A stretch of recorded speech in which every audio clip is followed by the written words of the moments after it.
Hello! Hello! Kumusta po? Kumusta po kayo mga kaibigan? Hello! Ayan. Dapat may sumasagot ng hello? Ganon din. Sino po ito? Dapat may ganon. Hello?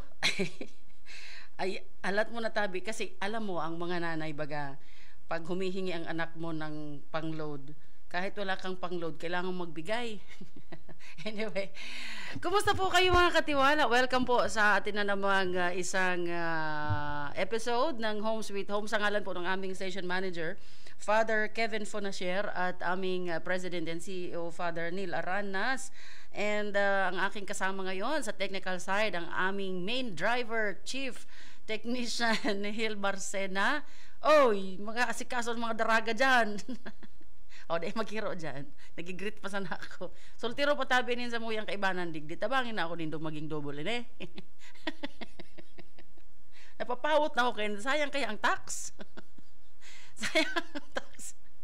Kadakula kang bigbabawas dahil single. Samahan niyo po ako hanggang alas 2:30 po ng hapon habang ako ay nagsasalita at the same time naglo-load sa aking anak. Ayan, sa lahat po ng mga nagre-review para sa Psychomet Trician's examination, ang tawag doon, ba Psychometrician's examination, nandyan sa Divine. Sa lahat po ng mga nagre-review, sana po kayo ay makapasa. 100%, no? Bata na panood ko nung isang araw, 100% ang passing rate ng Divine sa teachers. 100%. So, ibig sabihin po niyan, kung 10 ang take, yung 10 nag-take po na yun ay pasado. O, yan ang ibig sabihin po niyan. So, sana ganun din ang mangyari. Ang kanilang exam ay sa September. Okay. Sino po ang mga may birthday? Wait lang. Hindi pa kasi tayo hindi pa tayo naka-live sa ating sariling So, napapanood nyo po kami sa DCTV Channel 2, lagi naman. And of course, napapakinggan sa, masabi sana ako 94.7. Napapakinggan nyo po kami sa 1008, sa pihitan po ng inyong mga Jaradyo. And of course, sa aming mga socials. Sa mga social medias po namin. Okay, so ayan. So maraming salamat sa lahat po ng walang sawang tumututok sa amin. Ngayon ko lang nakita ng malapitan, kitang-kita ang ano ng aking noo, yung landingan. Isibog-sibog ta.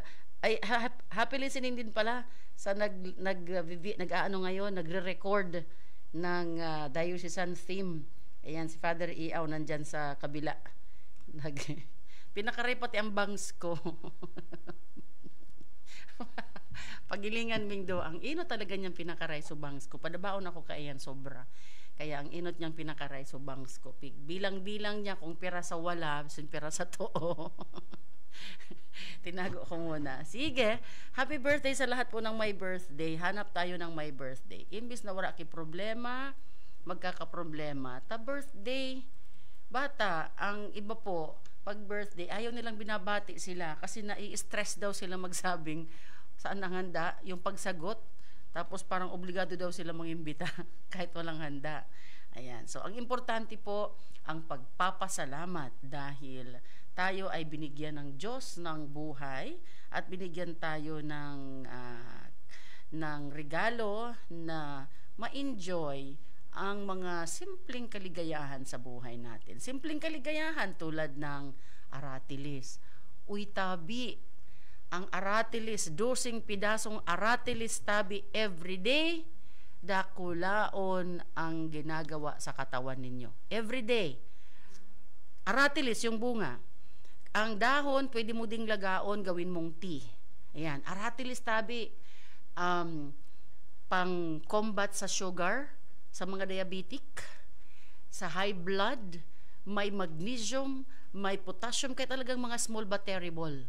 So, 12 sana po, tabi, 12 lang, kada aldaw.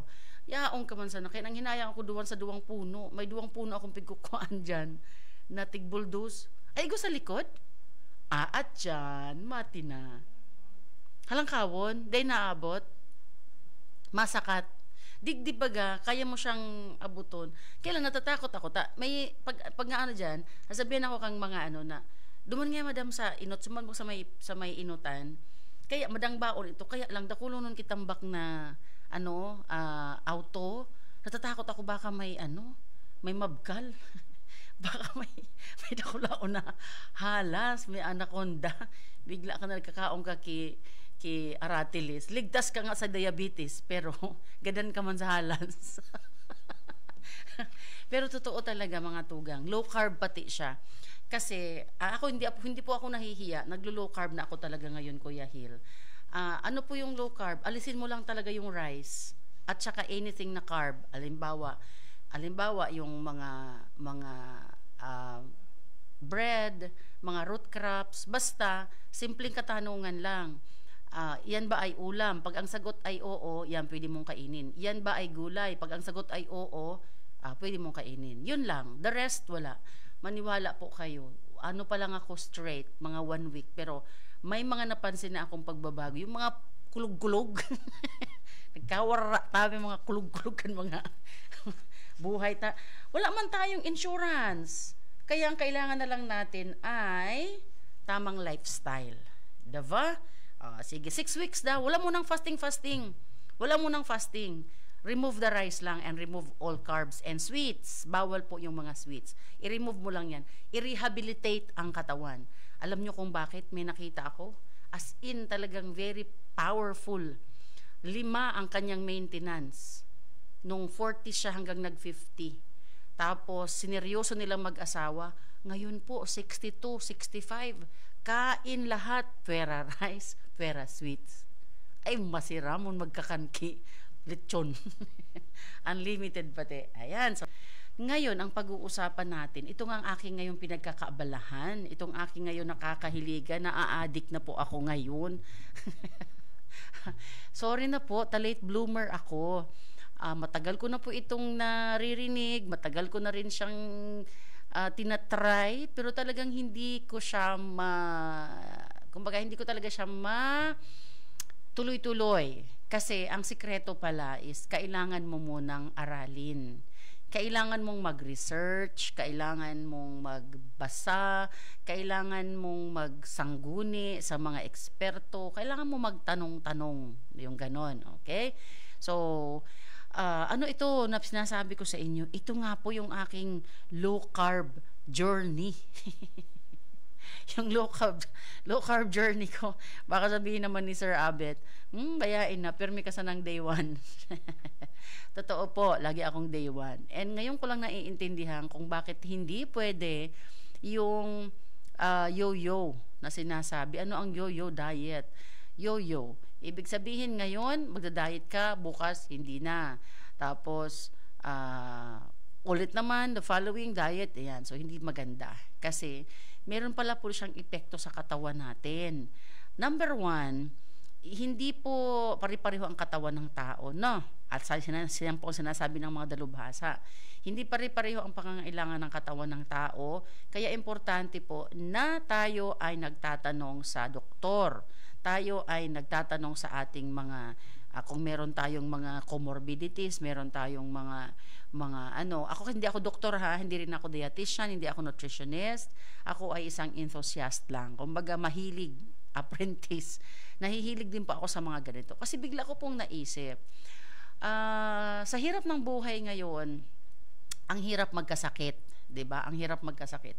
But come to think of it, karamihan ng mga sakit ngayon ay tinatawag na mga lifestyle illnesses. Ibig sabihin, nakukuha ang sakit dahil din sa mga pinagagagawa natin sa ating mga buhay. Number 1, yung ating mga kinakain. Number 1 talaga yon. And sasabihin natin, yung mga matatanda noon, doon ka magsimula. Bakit ang mga matatanda noon ay matagal ang buhay, and at the same time, walang marami kung ano-anong mga sakit-sakit, no? Syoktong lang yan, solve na. Diba? Planeta lang yan, solve na. Bakit ganon? And ang bottom line is yung kanilang mga kinakain. Yung kanilang mga kinakain. So, Meron ako napanood na isa, yung si Doc Alvin, follower niya ako. Sinasabi niya, it's not really what we eat, but it's how much we eat. So everything in moderation. We can eat this and that. We can have sweets. We can have carbs. We can have ice cream, or we can drink. We can have a little of something. Yun ang sinasabi niya. May sense naman. For a while, yun yung aking sinusunod. It's moderation. Yun ang sinusunod ko. Kaya awa ng Diyos, kapag laboratory test, wala naman po akong above level. Yung 'di ba bang nagpapalab ka, meron niyang parang yung nasa safe na level. Pag may arrow kang nakita, lalo nag-red, yun ang tinututukan ng doktor or kaya merong isa na parang may check na malapit ka na doon sa yung tinatawag nilang borderline. Halimbawa, hindi ko masyadong kabisado, yung isang tawag nito, yung isang, anong tawag nun? Yung nakikita, yung kunyari, yung LDL, HDL, yung mga ganyan. Basta ewan ko, mga component na lang. So, kunyari, ang component sa blood mo ay dapat 5 lang. Tapos nag 4.5 ka. Minamarkahan na yan ng doktor, binibilugan na niya yan. Kasi pag explain sa iyo, sasabihin niya, nasa borderline ka na. Ibig sabihin, malapit ka na sa quota mo. Okay, malapit ka na sa ganyan. Awa ng Diyos, kasi meron kaming annual na laboratory test. Annual. Wala akong test na lumalampas yung sugar. wala yung test na lumalampas yung sugar o kaya lumalampas yung cholesterol. Pero just to say, binigyan na ako ni doktor ng maintenance. Nag-amlodipine na po ako. Oo, meron ako amlodipine, meron akong atorvastatin, meron akong Nibilet. Yan tatlong yan. Oo, may ganun ako. Kasi nga, there was